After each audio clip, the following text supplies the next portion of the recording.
Welcome to Motivation at Hand. To know is to know how. Make your foot the foot that counts. In the gears of a nation, where cogs turn and mesh, state sovereignty and federal might clash and refresh. A complex machine, built of laws and decree, where the struggle for balance dictates the key. States, like pistons, drive local control, pushing back against federal oversight's role. Yet the central engine, with power so vast, ensures federalist framework is steadfastly cast. In a historic ruling by the Supreme Court of the United States, number 23-719, Donald J. Trump, petitioner versus Norma Anderson, et al., on writ of certiorari to the Supreme Court of Colorado March 4, 2024, has issued a unanimous decision that sets a significant precedent in the interplay between state authority and federal constitutional mandates. This landmark ruling examines the constitutional limits of state powers in enforcing Section 3 of the 14th Amendment against federal candidates, while simultaneously reaffirming Congress's exclusive authority to oversee and enforce these provisions. Section 3 of the 14th Amendment to the United States Constitution, often referred to in the context of this Supreme Court decision, addresses the disqualification of individuals from holding any office, civil or military, under the United States or any state, who, having previously taken an oath as a member of Congress, or as an officer of the United States, or as a member of any state legislature, or as an executive or judicial officer of any state, to support the Constitution of the United States, subsequently engage in insurrection or rebellion against the same, or give aid or comfort to the enemies thereof. This provision was primarily aimed at preventing those who participated in or supported the Confederacy during the Civil War from holding public office in the post-war period.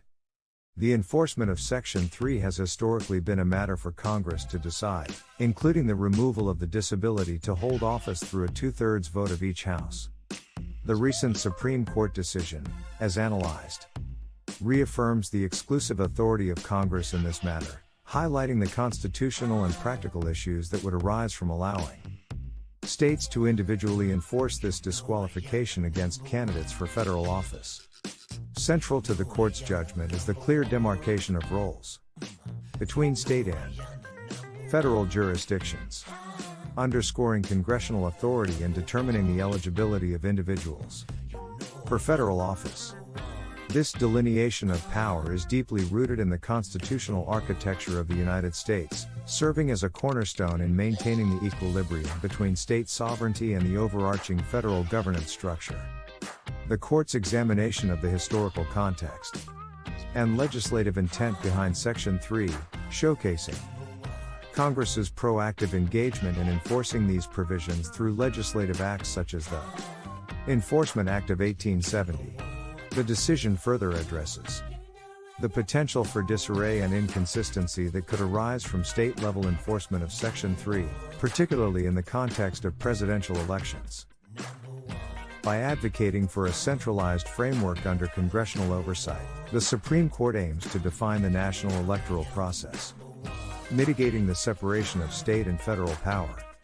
The ruling in Donald J. Trump versus Norma Anderson, et al. Represents a pivotal moment in constitutional law, providing clarity in the direction for the nation's electoral governance while reinforcing the Federalist principles. The unanimous judgment not only delineates the constitutional limits of state powers in enforcing Section 3 of the 14th Amendment against federal candidates but also reaffirms Congress's exclusive authority in this realm. The court's deliberations draw a clear distinction between the roles of state, federal jurisdictions, emphasizing the supremacy of congressional authority in matters of federal office eligibility. In the judiciary's chambers, decisions are made. Wondering if we've been played? The machine churns on, through conflict and accord, seeking laws we work towards.